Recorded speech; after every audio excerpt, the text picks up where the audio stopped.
Diante dos altos índices de acidentes de trânsito no Amazonas, deputados cobram ações mais efetivas dos governos.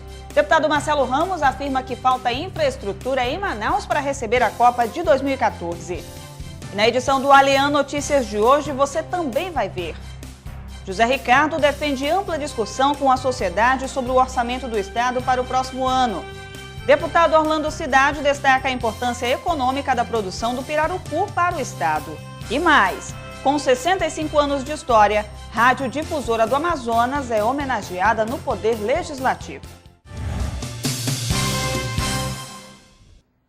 Boa noite. Nos últimos 10 anos, o Amazonas registrou mais de 4.000 mortes no trânsito em todo o estado.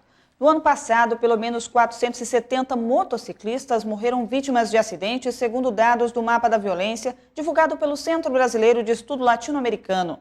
Na Casa Legislativa, parlamentares cobraram ações mais efetivas dos governos, como a ampliação de campanhas educativas e o aumento das fiscalizações.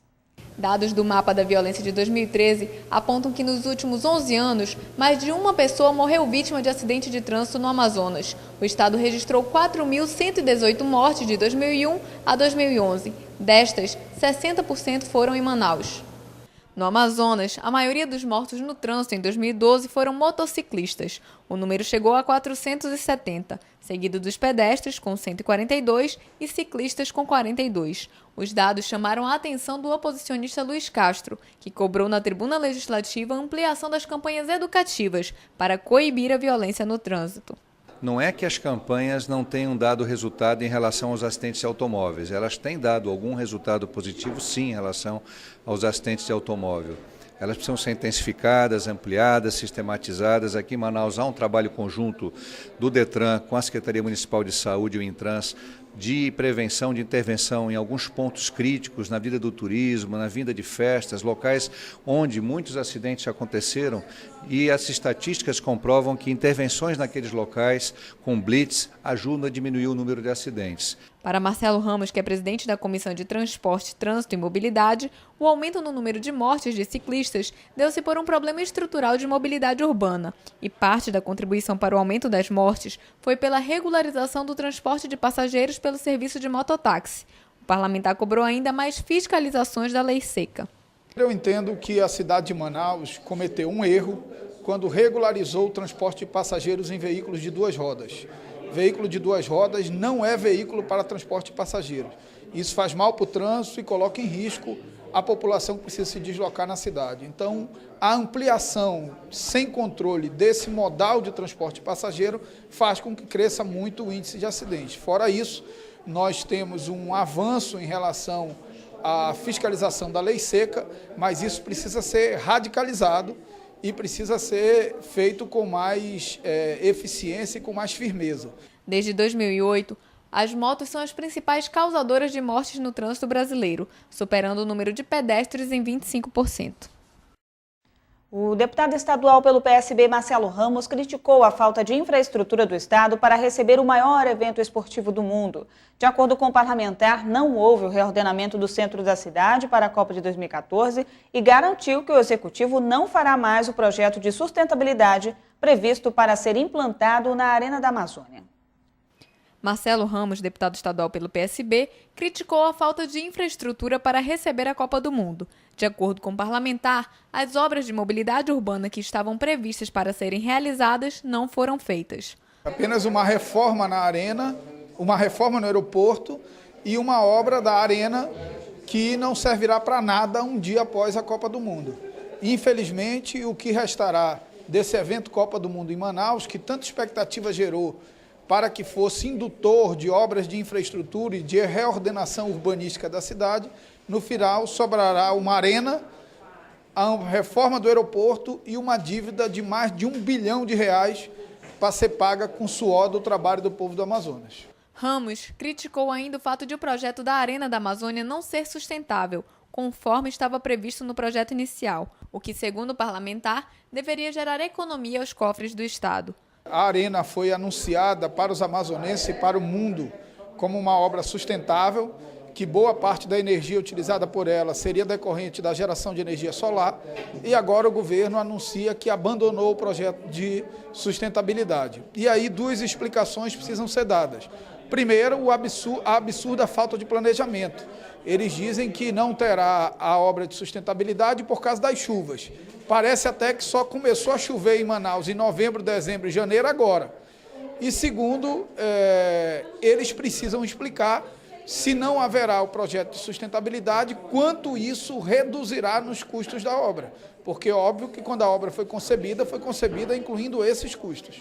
Marcelo Ramos irá ao Ministério Público e ao Tribunal de Contas da União solicitar que seja realizada uma auditoria para verificar o que foi feito com o dinheiro que será investido nas obras previstas para a Copa, já que havia sido aprovado um aditivo de R$100 milhões para garantir o desenvolvimento do projeto de forma sustentável. Em discurso na Assembleia Legislativa, o deputado Sidney Leite fez uma denúncia sobre o programa Mais Médicos na região do Alto Solimões. O parlamentar informou que profissionais estão recebendo do governo cubano apenas R$ 600, enquanto o governo brasileiro aloca R$10 mil para Cuba. O deputado Sidney Leite afirmou em plenário que a situação foi constatada por meio de relatos obtidos de médicos durante viagem realizada na semana passada a municípios do Alto Solimões. Na região, profissionais do programa Mais Médicos estão recebendo do governo cubano o repasse de apenas R$ 600. O parlamentar disse estar preocupado com o andamento do projeto, pois os profissionais estão passando dificuldades para comprar produtos de uso pessoal. Sidney Leite destacou ainda que o custo de vida no interior do Amazonas é mais elevado. O governo brasileiro repassa R$10 mil para o governo cubano.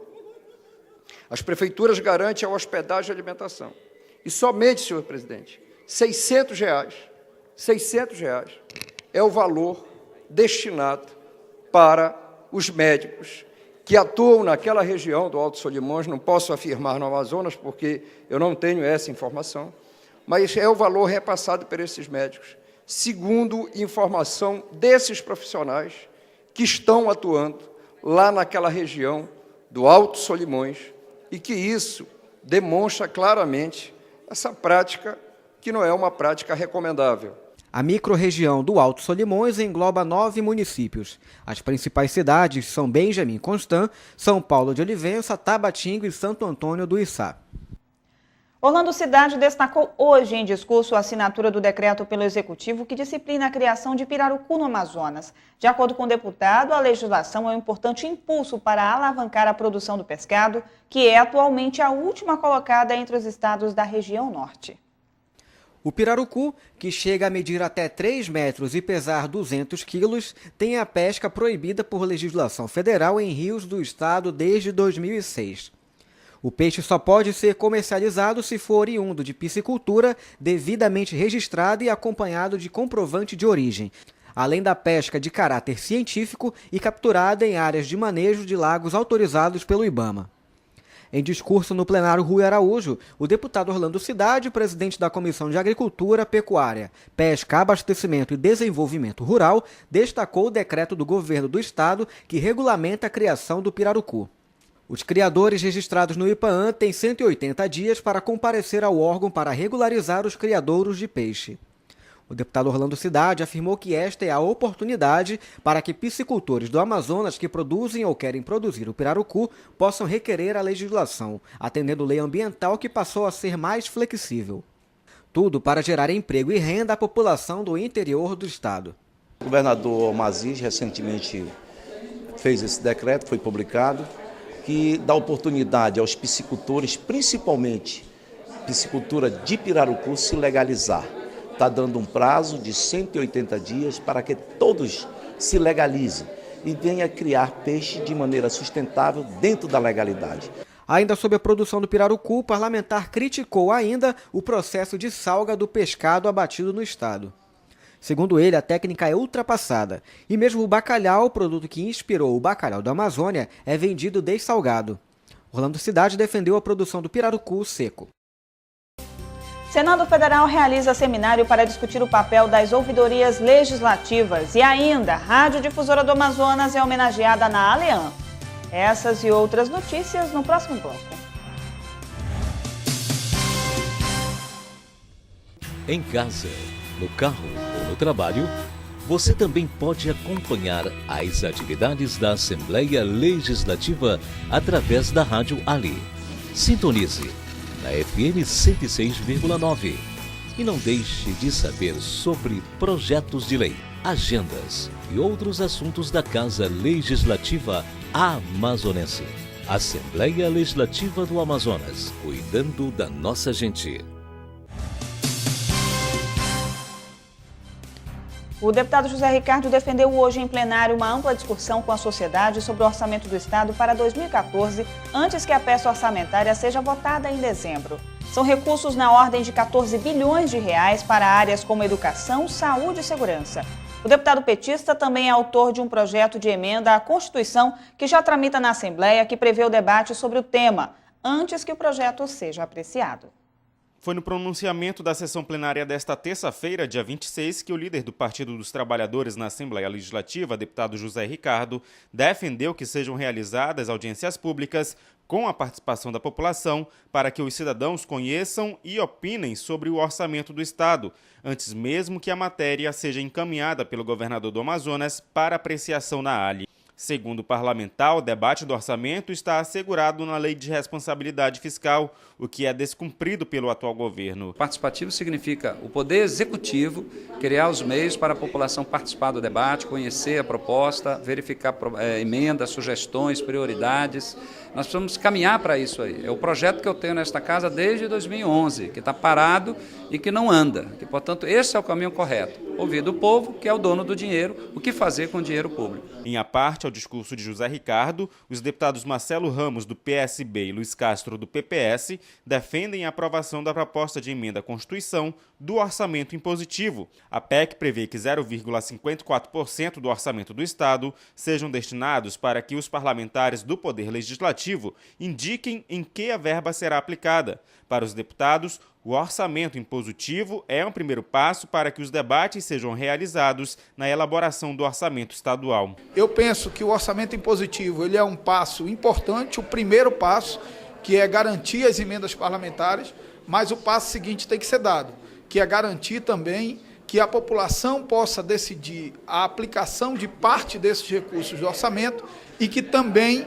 essa parte do orçamento decidida pela população também tenha uma natureza impositiva. Eu tenho certeza que nós daremos o primeiro passo e que outros virão. Democracia e de afirmação do parlamento.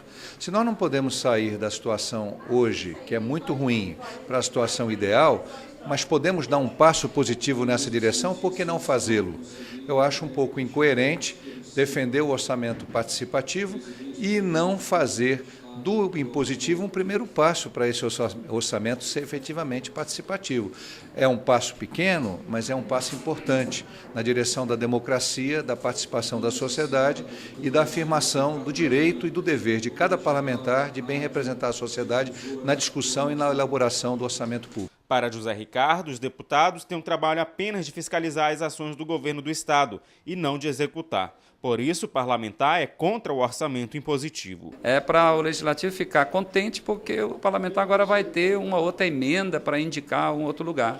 Nosso papel não é esse, o nosso papel é fiscalizar o Executivo, nosso papel é fazer com que o Executivo discuta o orçamento como um todo com a população.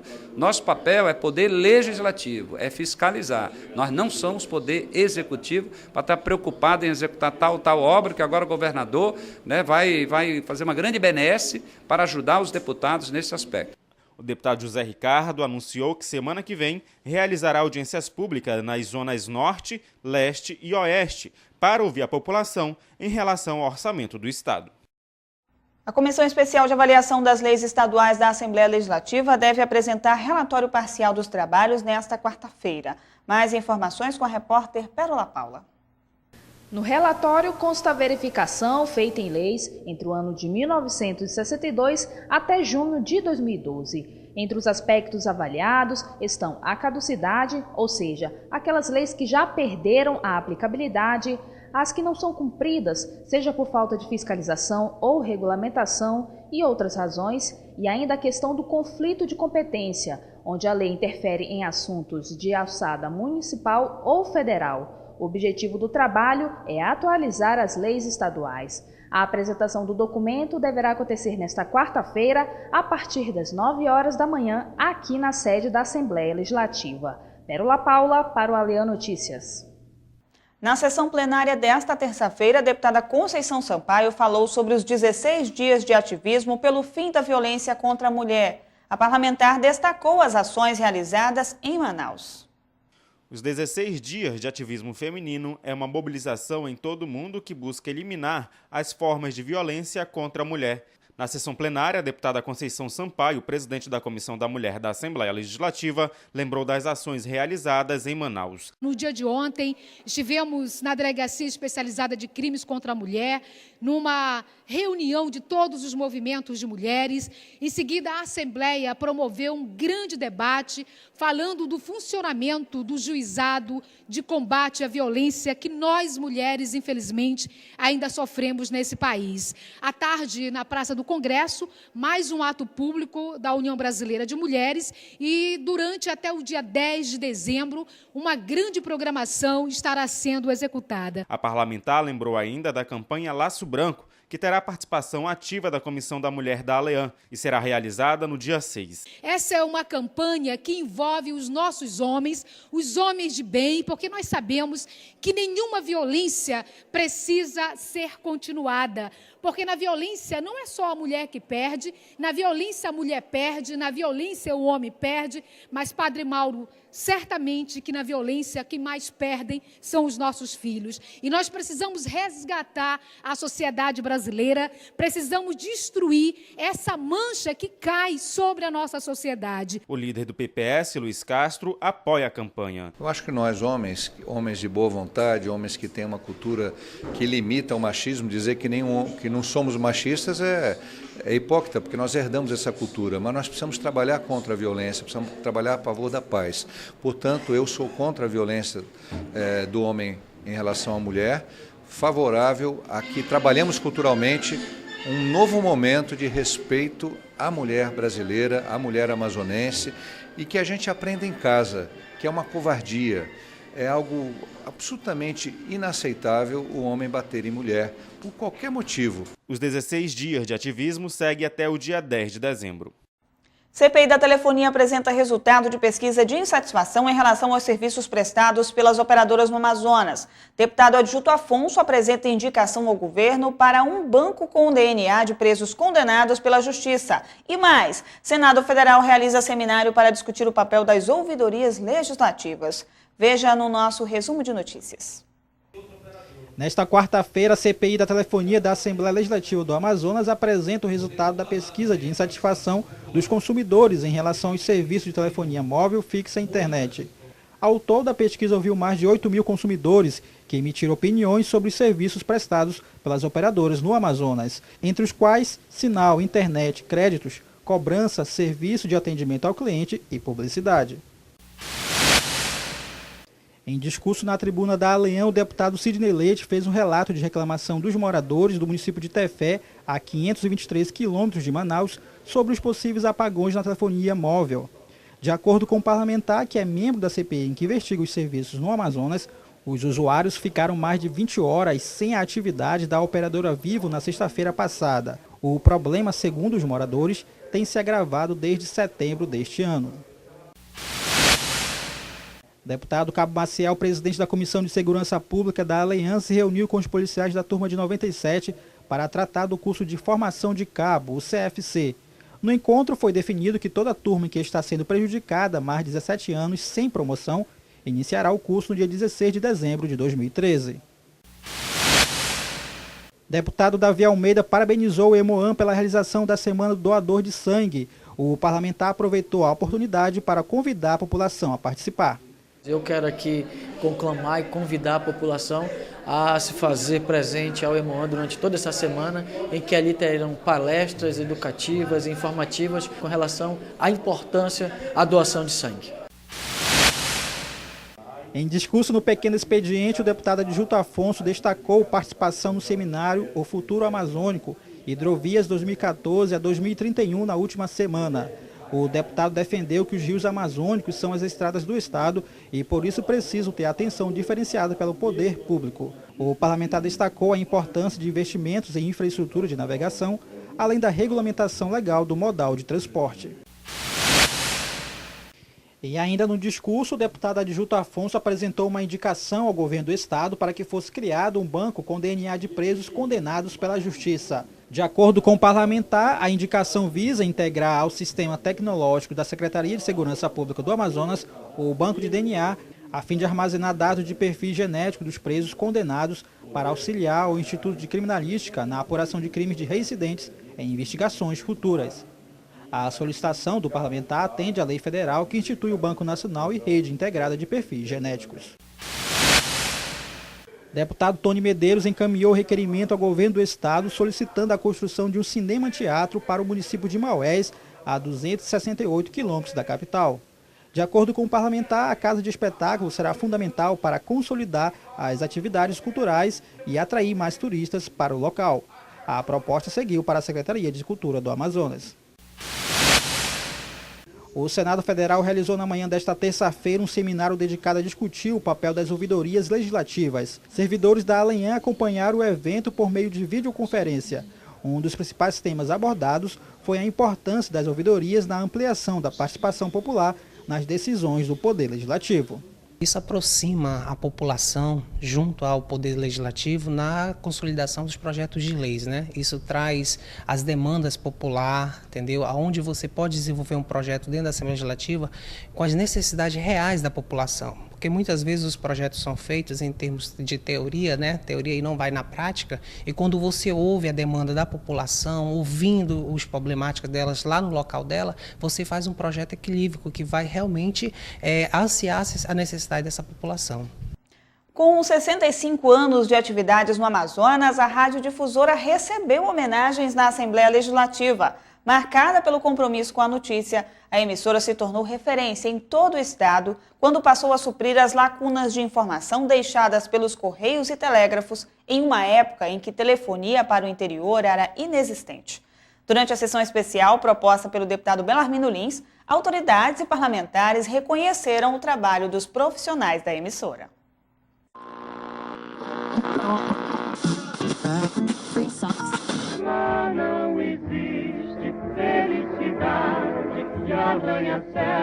Fundada por José Cláudio de Souza em 24 de novembro de 1948, a radiodifusora começou pequena. Desde o início, a rotina da capital ficou marcada pelo programa Crônica do Dia, comandada pelo próprio fundador e que ia ao ar de segunda a sábado, sempre ao meio-dia. Senhores ouvintes, nossa saudação amiga. Quinta-feira com regência poderosa de Júpiter, a dar aos nativos de Sagitário 24 horas sempre mais favoráveis e sempre mais otimistas. Com o passar dos anos, a rádio cresceu e a programação se tornou cada vez mais diversificada. Hoje é uma das maiores rádios do Amazonas, com programas musicais, jornalísticos e esportivos, e completa 65 anos de fundação.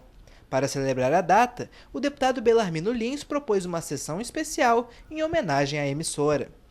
Eu tomei a iniciativa de tributar essa homenagem a uma emissora de rádio que é, sem dúvida, o orgulho e a tradição do nosso povo. A radiodifusora ela tem uma histórica tradição no meio de comunicação do nosso estado, capitaneada pelas 3 gerações, José Cláudio de Souza, José Cláudio de Souza Filho e José Cláudio Neto, aliados a tantos outros que fazem dessa rádio um instrumento de bem servir o Amazonas nos meios de comunicação rápida que é a rádio. Os colaboradores da empresa foram representados pelo descendente direto do fundador da rádio, Josué Cláudio de Souza Filho, hoje conselheiro do Tribunal de Contas do Estado, mas que também é radialista.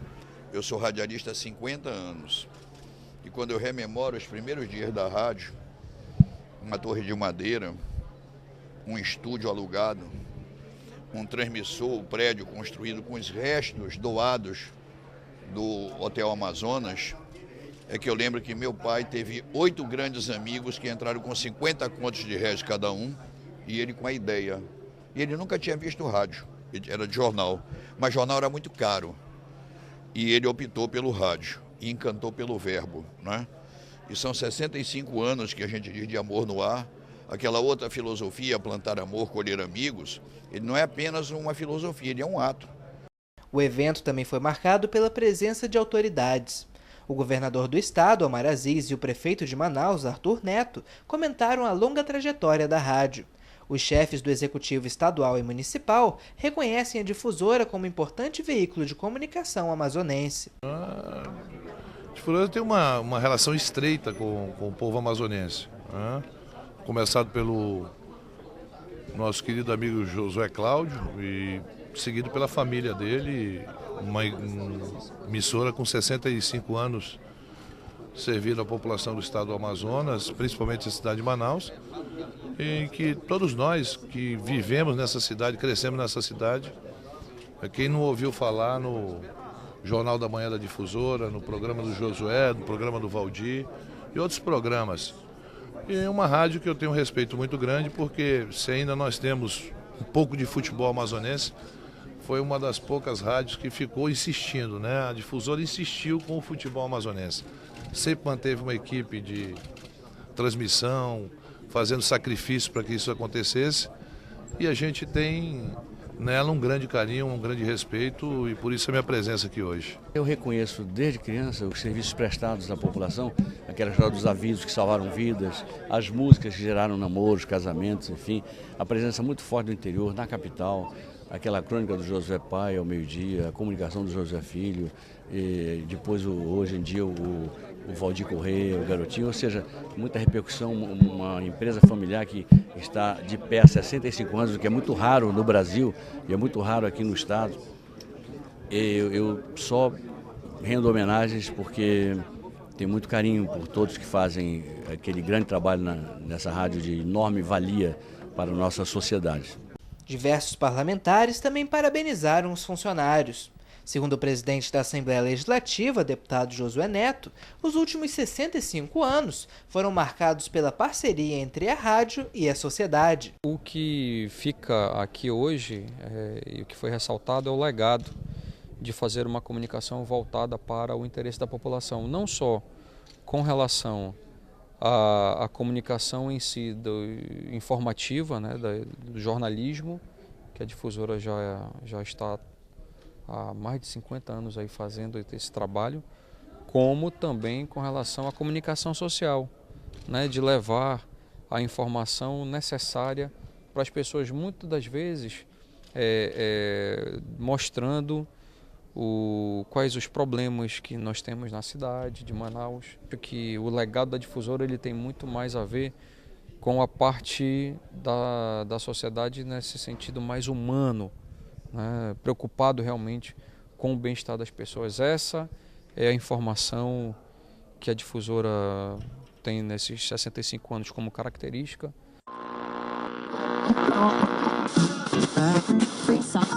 Lá não existe felicidade que arranha-céu, pois quem mora lá no morro falta uma frase que eu não quis dizer. Little darling,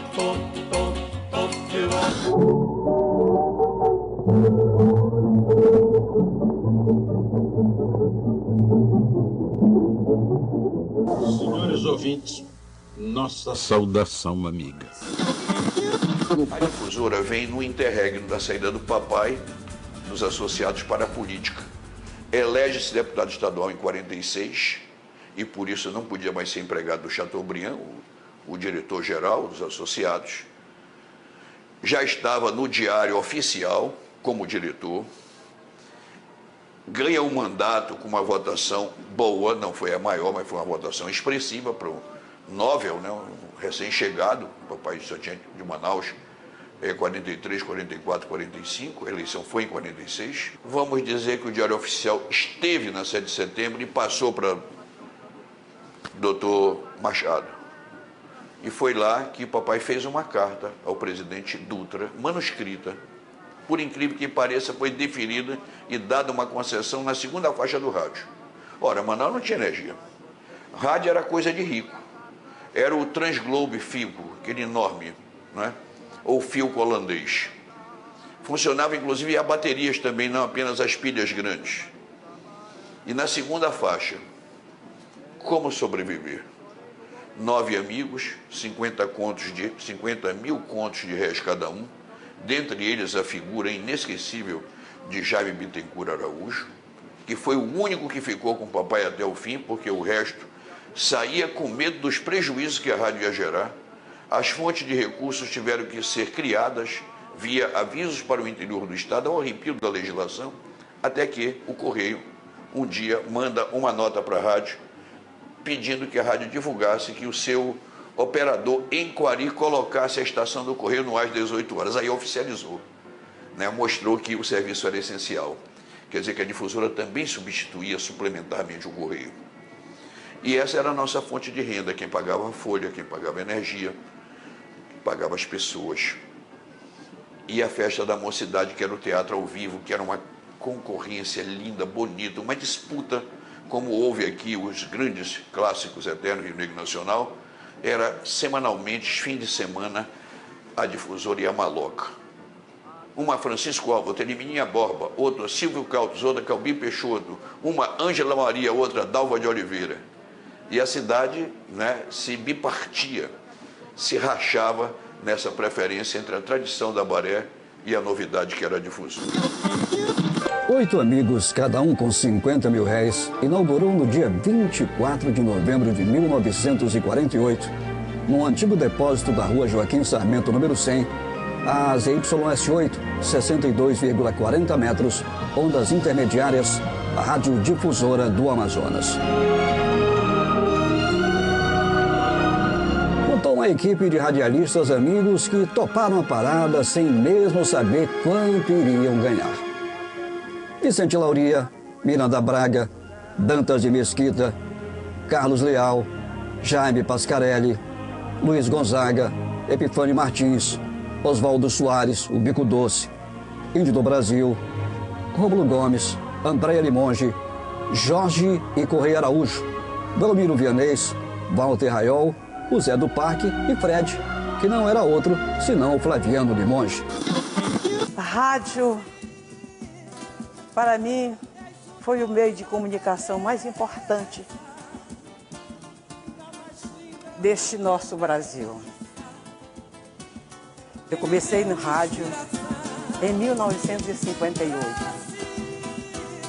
abril de 1958.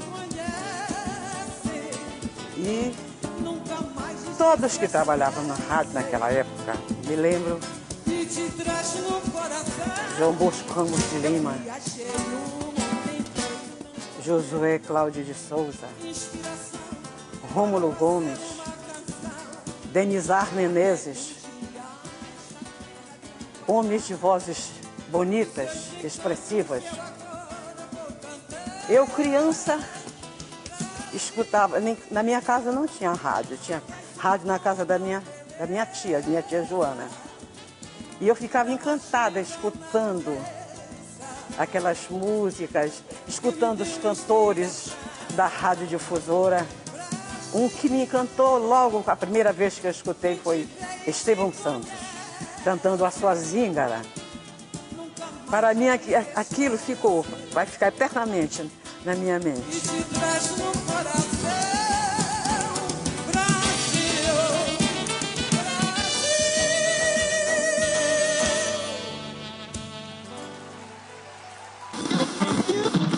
Gente, você precisa saber que gostoso e responsabilidade que você tem trabalhando para o interior.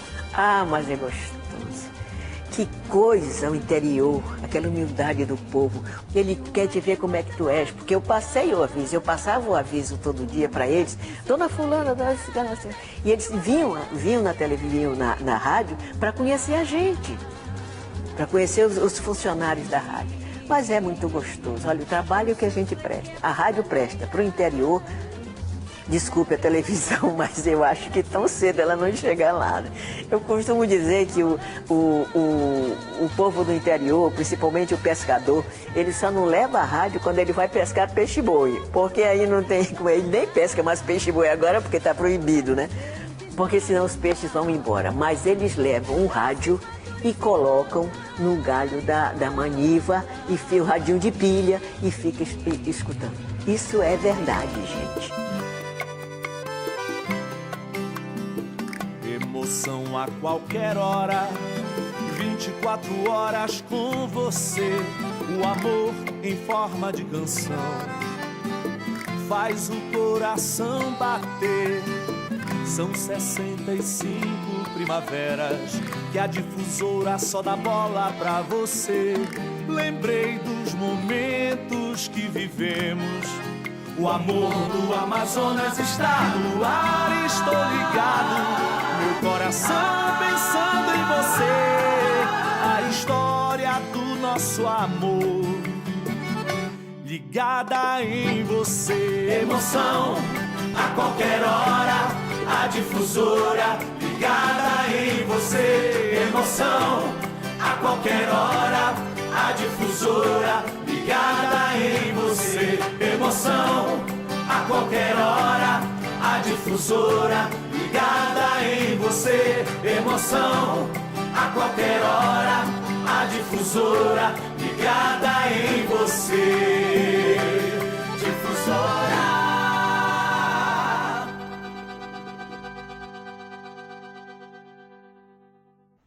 E vamos agora à nossa agenda parlamentar. No dia 27, o deputado Arthur Bisneto realiza sessão especial para entrega do título de cidadão do Amazonas ao empresário Ronaldo Tiradentes, no plenário Rui Araújo, a partir das 11 horas da manhã. E o deputado Ricardo Nicolau participa da etapa norte de caravanas de ouvidorias no auditório Bellarmino Lins, à 1h da tarde. A deputada Conceição Sampaio realiza reunião sobre o Pacto Nacional de Enfrentamento à Violência contra a Mulher. A reunião acontece no mini plenário Natanael Rodrigues, das 2 às 5 da tarde. E o deputado Sinésio Campos debate em reunião sobre o fortalecimento da hidrovia Amazonas-Solimões, no mini plenário Bete Azizi, às 2 horas da tarde. E no dia 28 de novembro, o deputado Ricardo Nicolau dá continuidade às atividades da etapa norte de caravanas de ouvidorias no auditório Bellarmino Lins, a partir das 9 horas da manhã. E o deputado Sinésio Campos realiza a sessão especial pelo Dia do Perito, às 11 horas da manhã, no mini plenário Rui Araújo. E o deputado Ricardo Nicolau participa de reunião sobre deliberação de projetos no mini plenário Natanael Rodrigues, a partir das 10 horas da manhã. E no dia 29 de novembro, às 9 horas, o deputado Chico Preto realiza audiência pública para discutir o turismo acessível para as pessoas com deficiência, no mini plenário Cônego Azevedo. A deputada Conceição Sampaio lança em sessão especial o primeiro concurso estadual sobre a violência contra a mulher, no mini plenário Rui Araújo, às 2 horas da tarde. E o deputado Luiz Castro participa do workshop sobre evangelização global do Ministério Internacional Gospel do Brasil, no mini plenário Bete Azizi, às 2 horas da tarde. E veja agora o que foi destaque no Alean Notícias de hoje. Deputados cobram ações mais efetivas dos governos para evitar mortes no trânsito. José Ricardo defende ampla discussão com a sociedade sobre o orçamento do Estado para 2014. E mais, Rádio Difusora do Amazonas é homenageada no Poder Legislativo por 65 anos de atividades no Estado. E nós ficamos por aqui. Para sugestões de reportagem, tvalean@alean.gov.br. Mais informações sobre a atuação parlamentar, acesse o site da Assembleia e nossas redes sociais. Esta edição estará disponível no YouTube, no canal Alean. Uma ótima noite para você, a gente volta a se encontrar amanhã.